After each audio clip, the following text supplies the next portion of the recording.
এক যে ছিল মিষ্টি মেয়ে ফাতেমা তার নাম, মজার মজার খুনসুটিতে শেখাতো ইসলাম।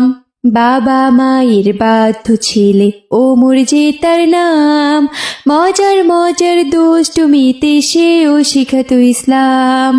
ছোট্ট সোনামণিরা, তোমরাও যদি ফাতেমা ওমরের সাথে ইসলাম শিখতে চাও তাহলে এক্ষুনি আমাদের চ্যানেলটি সাবস্ক্রাইব করে দাও। আসসালামু আলাইকুম আম্মি জান। ওয়ালাইকুম আসসালাম। আম্মি জান, আমার খাবার কি রেডি হয়েছে? আমি মাদ্রাসায় যাব। হ্যাঁ মা ফাতেমা, খাবার তো রেডি, আমি ডাইনিং টেবিলে দিয়ে দিয়েছি। তুমি এক কাজ করো মা, তুমি তোমার আব্বুজান আর তোমার ভাই ওমরকে ডেকে নিয়ে এসো। আচ্ছা ঠিক আছে আম্মি জান, আমি এক্ষুনি যাচ্ছি। দু জাহানের বাদশা নবী কামলিওয়ালা রে, দু জাহানের বাদশা নবী। ভাইয়া ভাইয়া, আম্মি জান খাবার রেডি করেছেন, তুমি জলদি করে খেতে এসো। ঠিক আছে বোন, আমি আসছি। রে আমার মায়ার নবী রে, দু জাহান। আসসালামু আলাইকুম আব্বু জান। ওয়ালাইকুম আসসালাম ফাতেমা। আব্বু জান, আম্মি জান খাবার রেডি করেছেন, জলদি করে খেতে আসুন। হ্যাঁ হ্যাঁ মা ফাতেমা, চলো। আখি হতাম ওই মদিনা দেখার লাগে, ওরে এ কি মা ফাতেমা, এ তুমি কি করছো? বিসমিল্লাহ না বলেই খাবার খেতে শুরু করেছো? আব্বু জান, আমি তো বিসমিল্লাহ বলতেই ভুলে গিয়েছিলাম। মা ফাতেমা, এটা কিন্তু ঠিক নয়।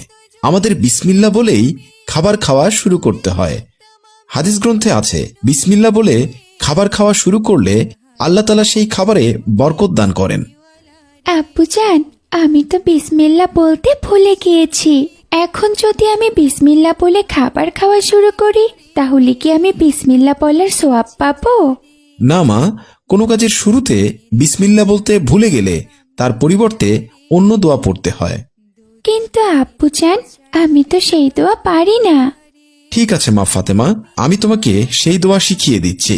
আমার সাথে বলো, বিসমিল্লাহি আউয়ালাহু ওয়া আখির। বিসমিল্লাহি ওয়া আ আ। মা ফাতেমা, তুমি আবারও ভালো করে শোনো, বিসমিল্লাহি আউয়ালাহু ওয়া আখির। এবার তুমি বলো, বিসমিল্লাহি ওয়া আলাহু ওয়া আখির। এই তো মা ফাতেমা, হয়েছে। এখন থেকে কোনো কাজ শুরু করার আগে বিসমিল্লাহ বলতে ভুলে গেলে তুমি এই দোয়াটা পড়বে, কেমন? নাও নাও, এখন তাড়াতাড়ি সবাই খাবার খাওয়া শুরু করো। বাদশা নবী কামলিওয়ালা রে,